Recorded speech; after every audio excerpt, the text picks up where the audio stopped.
तो नमस्कार आप सभी का एक बार फिर से हमारे यूट्यूब चैनल पे। तो आज हमारे बीच हैं प्रियंका जी, जो अभी हाल ही में बिहार से बिलोंग करती हैं और केबीसी में आपने इनको देखा होगा, काफ़ी अच्छी धनराशि जीत के आए हैं। आज प्रियंका जी से बात करेंगे कि कैसे उन्होंने अपनी तैयारी की और उनकी केबीसी की जर्नी के बारे में जानेंगे। तो नमस्कार प्रियंका जी, आपको हमारे चैनल की तरफ से और हमारे व्यूअर्स की तरफ से नमस्ते। सबसे पहले आप अपनी तरफ से एक बारी व्यूअर्स को थोड़ा सा अपना इंट्रो दे दीजिए कि आज कहाँ से बिलोंग करते हैं और आजकल क्या कर रहे हैं मैम। मेरा नाम प्रियंका है और मैं पटना बिहार से हूँ। ओरिजिनली मैं शिवहर डिस्ट्रिक्ट से हूँ और अभी मैं सिविल सर्विसेज की प्रिपरेशन कर रही हूँ। तो मैम केबीसी इतना बड़ा मंच है, हज़ारों लोग वहाँ पे जाने का ट्राई करते हैं। तो कब से आपने भी ये सपना देखा था कि मैं केबीसी में जाना चाहती हूँ, इसके बारे में थोड़ा सा अगर बता पाएँ तो। एक्चुअली केबीसी तो इतना फेमस है कि वो टीवी पे मतलब जब भी आता है तो सबका मन करता है कि एक बार मैं भी वहाँ पे जाऊँ। तो बचपन से मैं भी केबीसी को देखती थी तो मुझे भी लगता था कि हाँ, वहाँ पे मुझे भी एक बार जाना चाहिए, मैं भी जाऊँगी। बट मैंने कभी उसके लिए ट्राई नहीं किया था। मैंने पिछले साल उसके लिए ट्राई किया था बट मैं मुझे आईवीआर कॉल नहीं आया था और इस साल मैंने ट्राई किया एंड ये सेकंड टाइम था मेरा और मेरा इस बार सिलेक्शन हो गया। आईवीआर कॉल भी आया, ग्राउंड ऑडिशन भी दिए और सब सिलेक्शन हो गया। फिर मैं वहां से आ भी गई। सो ये मेरा सेकंड टाइम था। जी, तो मैम आपके जो ऑडिशंस थे वो कहाँ पे हुए थे और उसके बारे में कौन सी डेट को हुए थे, थोड़ा सा अगर बता दें तो आप। मेरा जो ग्राउंड ऑडिशन था वो 14 सितंबर को हुआ था और 14 सितंबर को मुंबई में हुआ था उस दिन। इससे पहले एक बार मुझे आया था। वो जो रैंडमली सबको उसने उन्होंने ओपन ऑडिशन के लिए कॉल किए थे तो वो मुझे भी आया था बट वो ओपन ऑडिशन में मैं गई नहीं थी क्योंकि मुझे लगा कि उसमें चांसेस तो काफ़ी ज़्यादा कम होंगे। तो मैं ओपन ऑडिशन में नहीं गई थी। फिर वो ग्राउंड ऑडिशन के लिए मुझे जब आईवीआर कॉल आई मुंबई में तो फिर मैं वहाँ पे गई थी 14 सितंबर को। तो जब 14 सितंबर को आप मुंबई में गए तो वहाँ पे जैसे सबको पता है एक जीके टेस्ट होता है मैम। तो उसमें से लगभग अगर 20 नंबर की बात करें तो कितने मार्क्स आपके होंगे, वैसे तो वो बताते नहीं है लेकिन आप अपने को आइडिया होता है कि कितने मार्क्स होंगे, कुछ आइडिया अगर आप बता पाएँ तो। मुझे लगता है कि मतलब मेरे जहाँ तक मुझे लग रहा है कि फॉर श्योर मेरे 14 तो सही थे और उसके बाद मतलब ऐसा था कि हाँ वो माइंड में आंसर आ रहे हैं बट वो थोड़ा लग रहा था कि पढ़ा हुआ है बट कंफर्म नहीं थी। तो मुझे लगता है कि मेरे शायद 17 के आसपास सही क्वेश्चंस थे, 17 के आसपास। जी। तो उसके बाद जैसा मैम पीआई के लिए आप अपीयर हुए होंगे, तो पीआई लगभग कितना टाइम चला होगा, आपका कोई अंदाज। मेरा पीआई जो है वो 2 बार हुआ था। मीन्स एक बार ये मैंने ग्रुप में भी उसी दिन बताया था जब मैं आई थी तो जब एक बार मेरा पीआई हो रहा था तो काफ़ी अच्छा चल रहा था बट वो बीच में एक मेरा बैच नहीं दिख रहा था। तो मैम ने बीच में वो टोक दिया था तो उससे सर गुस्सा गए थे एंड फिर सर ने कहा कि वो डिस्टरप्ट हो गया तो फिर से स्टार्ट करते हैं। तो फिर वो मेरा दोबारा से स्टार्ट हुआ था। तो मेरा क्योंकि वो 2 बार मेरा पीआई कंडक्ट हुआ तो मेरा थोड़ा ज़्यादा लंबा समय चला गया था। आई थिंक 30 टू 35 मिनट के आसपास। ये 30-35 मिनट्स आप मैम दोनों को मिला के बोल रहे हैं या सिर्फ एक का जब दूसरी बार ये दोबारा लिया। दोनों मिला करके मेरा वो हुआ 30 टू 35 मिनट के आसपास। जी। तो जो मैम आपने वहाँ पे बुकलेट भरा होगा, यानी जो बुकलेट वहाँ पे भरवाते हैं फॉर्म, तो आपको लगता है कि सिलेक्शन उस पर भी टिका होता है या उसमें से कोई क्वेश्चंस पूछते हैं पीआई के दौरान। हाँ, डेफ़िनेटली उसके ऊपर तो होता ही है और जो बुकलेट था तो आपने ग्रुप में प्रोवाइड कराया था बुकलेट। तो वो बुकलेट मैंने एक बार पहले ले लिया था और देख लिए थे कि उसके क्वेश्चंस क्या-क्या हैं। एंड उसके बाद आपकी लाइफ़ मतलब आप इतने साल आपने अपनी लाइफ़ जी है और आपको 17 से 18 पेज में वो फिल करनी होती है। डेफ़िनेटली हर क्वेश्चन के 5 से 6 स्टोरी तो हमारे पास होते ही होते हैं। तो मैंने क्या था कि वो जितने भी क्वेश्चंस थे तो उससे रिलेटेड मैं अपनी लाइफ के इवेंट्स को याद कर रही थी, तो मुझे हर क्वेश्चन के 5-6 इवेंट्स याद आ रहे थे। तो ऐसा था कि कोई इवेंट्स बहुत ज़्यादा इमोशनल था, तो मुझे ऐसा लगता था कि इतना ज़्यादा इमोशनल चीज़ें या फिर मतलब मुझे नहीं अच्छा लग रहा था वहाँ पे बताना। तो मैंने सबके क्वेश्चंस के आंसर्स पहले एक बार घर पे कॉपी पे लिख लिए थे कि मुझे वहाँ पे जा कर के क्या लिखने हैं।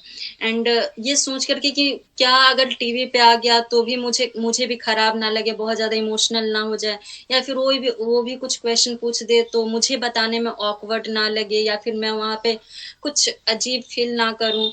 तो इसलिए मैंने सबके आंसर्स पहले सोच लिए थे और जो मुझे मोस्ट सुटेबल लग रहा था, मैंने वो किए थे। तो 2 बार उसकी मैंने प्रैक्टिस घर पे कर ली थी। फिर वो उसके बाद सेम क्वेश्चंस वहाँ पे आते हैं, तो मैंने वहाँ पे वो सभी लिखे। तो जो भी क्वेश्चंस मैं लिख रही थी तो विथ एक्सप्लेनेशन में वहाँ पे लिख रही थी और शॉर्ट में। जैसे 5 चीजें तो जिसके बिना आप नहीं रह सकते हो, तो वो 5 चीजें क्या है और क्यों मैं उसके बिना नहीं रह सकती, वो सारी चीजें मैं विथ एक्सप्लेनेशन लिख रही थी। तो ऐसा था कि जब आप पीआई में जो चीजें लिख रहे हैं और वो विथ एक्सप्लेनेशन हो जाता है, तो उनके लिए डिफिकल्ट हो जाता है थोड़ा उससे से क्वेश्चंस पूछना, क्योंकि वो जो पूछेंगे वो ऑलरेडी आपने बता दिया है। तो उससे स्टार्टिंग तो एक दो क्वेश्चंस तो बेस वहीं से उन्होंने प्रिपेयर किए थे, बट फिर बाद में क्वेश्चंस जो है वो उससे हट करके पूछे थे, क्योंकि पीआई में ऑलरेडी वो सब चीजें एक्सप्लेनेशन दिया हुआ था। सो उससे हट करके फिर क्वेश्चंस पूछे। और फिर जब मैं बाहर आई तो बहुत सारे लोग ऐसा कह रहे थे कि मुझसे जीके के क्वेश्चंस उन्होंने नहीं पूछे। तो जो लोगों से जीके के क्वेश्चंस नहीं पूछे, पता नहीं वो लोग पता नहीं मतलब क्या, तो लेकिन मेरे से 5 नहीं, उन्होंने 8-9 क्वेश्चंस जीके के पूछे थे। सो अब पता नहीं, फिर जब मैं आई तो मैंने ग्रुप में ये बताया भी था अपना एक्सपीरियंस, तो सभी लोग मुझे कह रहे थे कि आप हॉट सीट पे आने वाले हो। तो फिर मैंने ग्रुप में मैसेज करना बंद कर दिया। मैंने सोचा अगर मुझे कॉल नहीं आई तो पहले ही ये सब लोग मुझे बोल रहे हैं आ जाओगे, फिर मैं बहुत ज्यादा एक्साइटेड हो जाऊंगी और नहीं आएगा तो प्रॉब्लम हो जाएगा। तो फिर मैंने ग्रुप में मैसेज नहीं करा, छोड़ दिया। तो मैम आपको लगभग कितने दिन बाद एफएफएफ का कॉल आ गया था पीआई देने के बाद? जब मुझे एफएफएफ का कॉल 14 सितंबर को हुआ, और उसके बाद जैसे ही मुझे एफएफएफ का कॉल आया तो उसके लगभग 1 से 1.5 घंटे के बाद मैंने आपको बताया था वो मैसेज करके। ग्रुप में सब कह रहे थे कि आज से कॉलिंग स्टार्ट होगी, 2 बजे से वो लोग बोल रहे थे टाइमिंग, बट मुझे 11:30 बजे के आसपास उसी दिन कॉल आई थी। चलिए मैम, बहुत बहुत एक बारी आप अपना, जब मतलब आपको कॉल आया होगा तो ऑब्वियस सी बात है, एक अलग ही खुशी होती है कि आप इतने बड़े मंच के लिए सिलेक्शन हो गया, वहाँ जा रहे हैं। एटलीस्ट अमिताभ बच्चन सर से मिलना तो तय हो जाता है जब कॉल आ जाता है। तो तब आपका क्या रिएक्शन था मैम, जब आपको कॉल आया एफएफएफ का? मिक्स्ड रिएक्शन था। मैं तो बहुत ज़्यादा नर्वस थी, और थैंक्स टू यू कि जब मैं इतनी ज़्यादा नर्वस थी तो आप मुझे मोटिवेट कर रहे थे उस टाइम पे कि मुझे जाना चाहिए, मेरा हो जाएगा। कॉल आया तो डेफिनेटली उस समय तो खुशी होती है कि आपने ग्राउंड ऑडिशन क्लियर कर लिया, पीआई क्लियर हो गया, आप वहाँ पे जाएंगे। बट साथ में नर्वसनेस इस बात की आ जाती है कि अब मैं वहां पे जाऊंगी तो वहां पे मुझे ना पूरा वर्ल्ड देखेगा, और जितने रिलेटिव्स हैं, घर के लोग हैं, सब देखेंगे। और अगर वहां पे कुछ भी गलत हो गया ना, तो वो लोग ये कहेंगे कि इतने दिनों से ये क्या पढ़ रही थी कि ये क्वेश्चंस के आंसर्स गलत हो गए। तो नर्वसनेस बहुत ज्यादा थी, और साथ में खुशी भी थी कि यहाँ तक मैं आ गई हूँ। तो वो मेरा अजीब सा था, ना खुश हो पा रही थी और ना ही पूरी तरीके से नर्वस हो पा रही थी। तो वो मेरा मिक्स्ड रिएक्शन था उस टाइम पे जब कॉल आई। मैं ना अपने सभी व्यूअर्स को बताना चाहूँगा, प्रियंका जी बहुत हम्बल बैकग्राउंड से आते हैं, लेकिन इन्होंने स्टडी को कभी बैरियर नहीं बनने दिया। और आज देखिए इन्होंने केवल देश में ही नहीं बल्कि विदेश में भी यहाँ केबीसी टेलीकास्ट होता है, वहाँ पे अपने बिहार का और अपने घर वालों का नाम इतना रोशन किया है कि उसके लिए प्रियंका जी आपको बहुत बहुत तहे दिल से बधाई देते हैं हम अपनी तरफ से। वैसे तो प्रियंका जी से सवाल पूछेंगे कि इन्होंने तैयारी कैसे की। जो लोग देख रहे हैं इनके पीछे ही आप देख पा रहे होंगे मैप लगा हुआ है, क्योंकि ये ऑलरेडी सिविल सर्विसेज की तैयारी कर रहे हैं, तो आपको अंदाज तो लग ही गया होगा। क्योंकि अक्सर लोगों के घरों में अपनी पिक्चर्स लगी होती है, लेकिन इन्होंने ऑलरेडी मैप लगा रखा है बैकग्राउंड में। तो प्रियंका जी थोड़ा आप बेटर गाइड कर पाएंगे मेरे से भी कि आपने तैयारी कैसे की, और जो बाकी केबीसी में आना चाहते हैं कि वो तैयारी कैसे करें, कम समय में ज़्यादा बेटर तैयारी कैसे कर सकते हैं? प्रिपरेशन का तो मैं ये कहूँगी कि जब आप ये वेट करते हैं कि कॉल आएगी और मैं तब पढ़ूँगा या पढ़ूँगी, तो ये पॉसिबल नहीं है। उन लोगों के लिए पॉसिबल हो सकता है, मेरे लिए तो नहीं था। मेरे लिए जो मेरे स्टार्टिंग की एजुकेशन थी, जो मैंने पहले से पढ़ रखा था, वही मुझे यहाँ पे काम आया। क्योंकि जब मैंने मतलब रजिस्ट्रेशन किया तो पिछली बार मैंने किया था तो मुझे मेरा कॉल नहीं आया था, तो मुझे लगा कि इस बार कॉल नहीं आएगी, तो मैं एकदम निश्चिंत थी। फिर आईवीआर कॉल आई और के उसके बाद केवीसी स्टार्ट हो गया, तो मुझे लगा अब तो ग्राउंड ऑडिशन की कॉल नहीं आएगी, तो मैं तब भी एकदम रिलैक्स थी। ग्राउंड ऑडिशन की कॉल आई तो जैसा कि मैंने आपको बताया था कि मुझे उसी दिन एग्जाम था, मेरा 13 को एग्जाम था और 14 को ग्राउंड ऑडिशन थे, तो मैं तो तब भी नहीं पढ़ पाई थी। ग्राउंड ऑडिशन से आने के बाद मैं ये सोच ही रही थी कि अब कल से स्टार्ट करूंगी या परसों से स्टार्ट करूंगी, इतने में मुझे कॉल आ गई। और कॉल आने के बाद तो वो लोग ही पढ़ने नहीं देते हैं, रोज ही कॉल करते रहते हैं। सो मुझे लगता है कि अगर वो ग्राउंड ऑडिशन की के बाद अगर आपको कॉल आ गई है एफएफएफ के लिए, तो उसके बाद बहुत कम टाइम मिलता है, मुश्किल से 1 वीक का या 10 दिन का टाइम मिलता है। और उसमें तो पढ़ना बहुत ही मुश्किल है, क्योंकि आप भी बहुत ज़्यादा नर्वस रहते हैं, और जब नर्वसनेस होती है तो पढ़ाई नहीं हो पाती है। और फिर उस टाइम पे वो लोग भी कॉल करते रहते हैं, अलग-अलग टीम से कॉल आती रहती है, तो पढ़ाई तो उस टाइम नहीं होती है। तो आप अगर केबीसी में जाना चाहते हैं, तो आप अभी से पढ़िए और रेगुलरली पढ़िए। और हाँ, अगर केबीसी की कॉल नहीं भी आते तो भी आपकी पढ़ाई तो वेस्ट नहीं ही जा रही है। तो और मैंने केबीसी के लिए स्पेसिफिकली कोई पढ़ाई नहीं करी थी। मेरा जो प्रिपरेशन चल रहा है सिविल सर्विसेज का, मैंने वही पढ़ा था और उसी से मेरा हुआ। तो आप normal GK and current affairs अगर आप रोज देखते हैं तो आपका हो जाएगा, आप अच्छे अमाउंट जीत करके आएंगे। चलिए मैम, ये बताने के लिए बहुत बहुत धन्यवाद। एक आखिरी क्वेश्चन लेंगे बस आपका, फिर इंटरव्यू ख़त्म करते हैं। कि जब आप सेट पे गए तो बच्चन साहब को पहली बार देखा, और बच्चन साहब का क्या ऑरा है, अगर आप उसको बता दें थोड़ा, तो जो देखने वाले हैं उनको और मोटिवेशन मिलेगा कि बेटर तैयारी करें, ताकि उनको भी मौका लगे। प्लीज़ एक बार अगर आप बता पाएँ। अमित सर का तो मीन्स उनका नाम ही काफी है कॉन्फिडेंस लाने के लिए।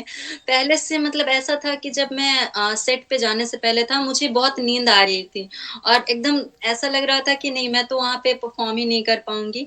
बट जब अमिताभ सर आते हैं, देन उस टाइम पे वो पता नहीं सारी जो भी थकावट है, जो भी है, नींद है, सब भाग जाती है और अलग ही कॉन्फिडेंस और खुशी फील होता है।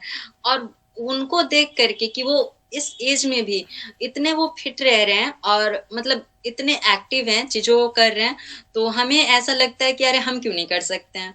फिर और उनका मतलब पता नहीं, जब वो आते हैं तो उनको देख करके कॉन्फिडेंस आ जाता है, तो वो बहुत अच्छा है। और क्या बोलूं, उनका ऑरा मतलब ऐसा है कि उनको देखकर बस कॉन्फिडेंस आ ही जाता है। चलिए मैम, आपको हमारे चैनल से कुछ हेल्प मिला? दूसरों को रिकमेंड करेंगे आप हमारा चैनल? जी, मैं बताना चाहूँगा, सॉरी चाहूँगी कि स्टार्टिंग में मैं बहुत स्टार्टिंग से आपके चैनल से नहीं जुड़ी हुई थी। जब मुझे आईवीआर कॉल आ गई थी, ग्राउंड ऑडिशन की कॉल आने से कुछ दिन पहले मैं जुड़ी थी आपसे। बट स्टार्टिंग में तो मैं मतलब आपको फॉलो नहीं कर पाई थी, बस ऐसे ही टेलीग्राम ज्वाइन कर लिया था और चैनल को सब्सक्राइब किया था। बट जब मुझे ग्राउंड ऑडिशन की कॉल आ गई, तो उसके बाद मैंने आपके चैनल को फॉलो करा था। वहां से मैंने पीआई की जो बुकलेट ली थी, जैसा कि मैंने स्टार्टिंग में ही बता दिया। उसके बाद फिर मैंने रिसोर्सेज के लिए एक बार आपको मैसेज किया था, तो खुशबू मैम ने रिप्लाई किया था। ये अच्छी बात है कि आपके यहाँ से रिप्लाई आते हैं। जब भी आप अगर आप क्वेश्चंस पूछो कुछ भी, तो उन्होंने प्लेलिस्ट भेजी थी मुझे, तो मैंने वहां पे थोड़ा सा देखा था बुकलेट कैसे फिल करना और चीजें, तो वो भी डेफिनेटली मुझे हेल्प की। फिर उसके बाद जब एफएफएफ के लिए कॉल आता है तो आप मटेरियल्स प्रोवाइड कराते हैं। और सबसे बड़ी बात ये है कि जो नर्वस होते हैं उनको आप कॉन्फिडेंस देते हैं कि हाँ, आपका हो जाएगा। तो ये तो एक अच्छी बात है कि मुझे आपसे हमेशा पॉजिटिव रिस्पॉन्स मिले हैं। और हमेशा एक जो सबसे जरूरी होता है कि कॉन्फिडेंस की जरूरत होती है इंसान को जब कुछ करने जाते हैं, और आप वो प्रोवाइड कराते हैं। आप को कोई भी डाउट होता है तो पूछें, तो तुरंत रिप्लाई भी आता है। मटेरियल्स भी प्रोवाइड करा देते, तो डेफिनेटली आपसे हेल्प तो बहुत हुई है। Thank you so much ma'am. तो इसी के साथ आपकी जर्नी का इंटरव्यू एंड करते हैं, लेकिन हम अपने चैनल की ओर से आपको कहना चाहेंगे कि आप जल्दी ही सिविल सर्वेंट बन जाएं, जो आपका सपना है वो जल्दी पूरा हो जाए। फिर मतलब जो आपकी चाहते हैं जीवन में वो बहुत सी ऊंचाइयों पे आप जाएं, यही हमारी मनोकामना है और विश है। आप चलिए ma'am, thank you so much, thank you so much ma'am अपना टाइम देने के लिए।